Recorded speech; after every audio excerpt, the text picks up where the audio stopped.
بسم اللہ الرحمن الرحیم۔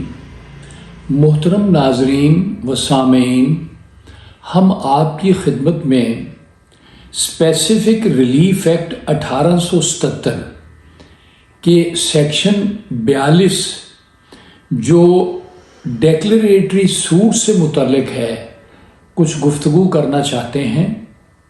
سیکشن 42 ایک ایسا سیکشن ہے جس پر ہم نے اب تک اپنی وکالت کے دوران 20,000 سے زائد کیس عدالتوں میں دائر کیے، ان کی اپیلیں کیں اور ان کے خلاف ریویژنز میں ہم ہائی کورٹ میں اور آنریبل سپریم کورٹ میں گئے اور ان مقدمات کی ہم نے وہاں پیروی کی۔ یہ سیکشن 42 ایک بہت اہم سیکشن ہے۔ ہم اس پر 3-4 ویڈیو بنائیں گے۔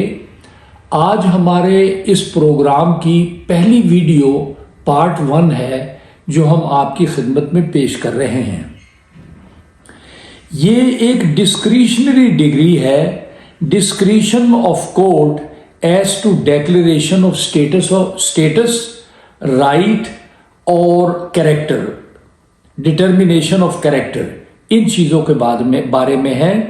ہم یہ لیگل کریکٹر کا تعین کرتا ہے، لیگل رائٹ کا تعین کرتا ہے، آفس کا تعین کرتا ہے، اور کورٹ اس میں دیکھتی ہے کہ ٹائٹل جو ہے وہ اسٹیبلش ہوتا ہے یا نہیں، اور اگر کوئی انکار کر رہا ہے تو اس ٹائٹل کو کس طرح اسٹیبلش کرنا ہے ونس فار آل۔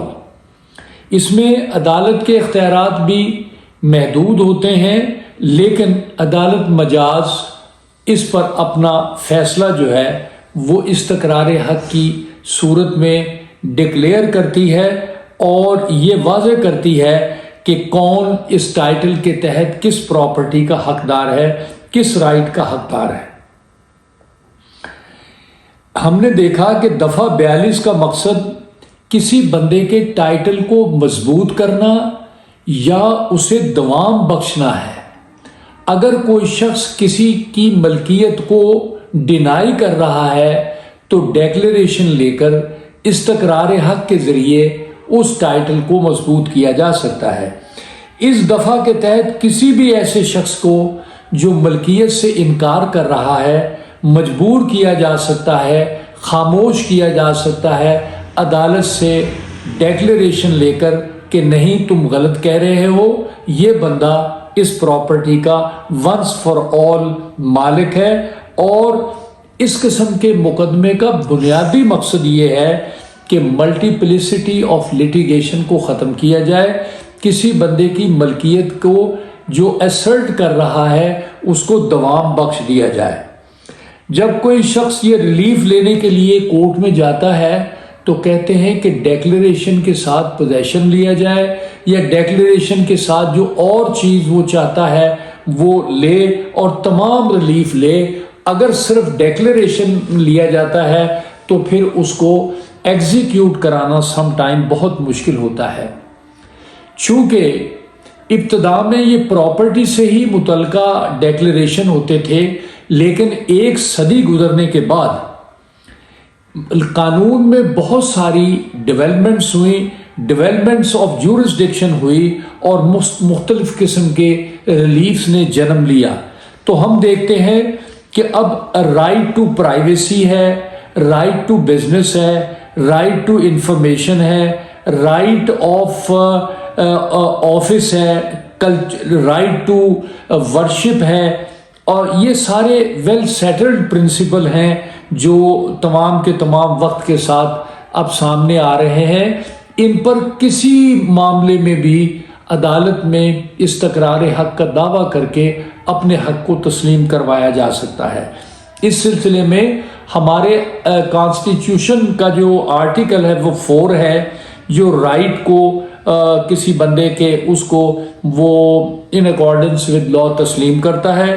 اسی طرح آرٹیکل 5 ہے، اسٹیپولیٹس یہ obedience to law and constitution.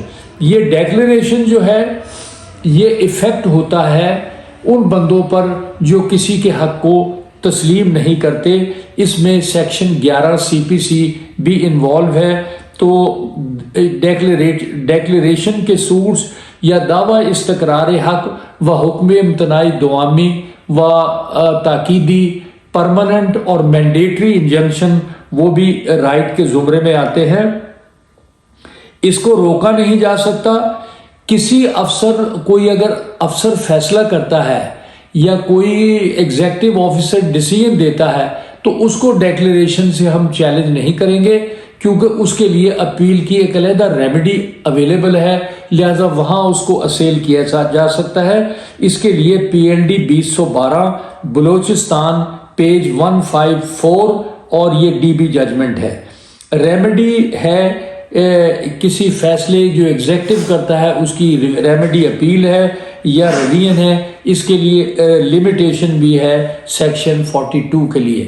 تو ہم ان تمام باتوں کو ذکر کر کے یہ کہنا چاہیں گے کہ section 42 of specific relief act declaration کی حد تک ہے، جس میں اختیارات ہیں، کیریکٹر کا، رائٹ کا ڈٹرمینیشن ہوتا ہے، سٹیٹس کا ڈٹرمینیشن ہوتا ہے، اور مختلف رائٹس جو ہیں ان کو اسرٹ کر کے اسٹیبلش کیا جا سکتا ہے، اور ان لوگوں کے خلاف جو آپ کے حقوق کو تسلیم نہیں کرتے، یہ سوٹ جو ہے کورٹ میں داخل کر کے اس سے ریلیف لیا جا سکتا ہے۔ ناظرین، ہماری اس ویڈیو کو سبسکرائب کریں، شیئر کریں اور دوسرے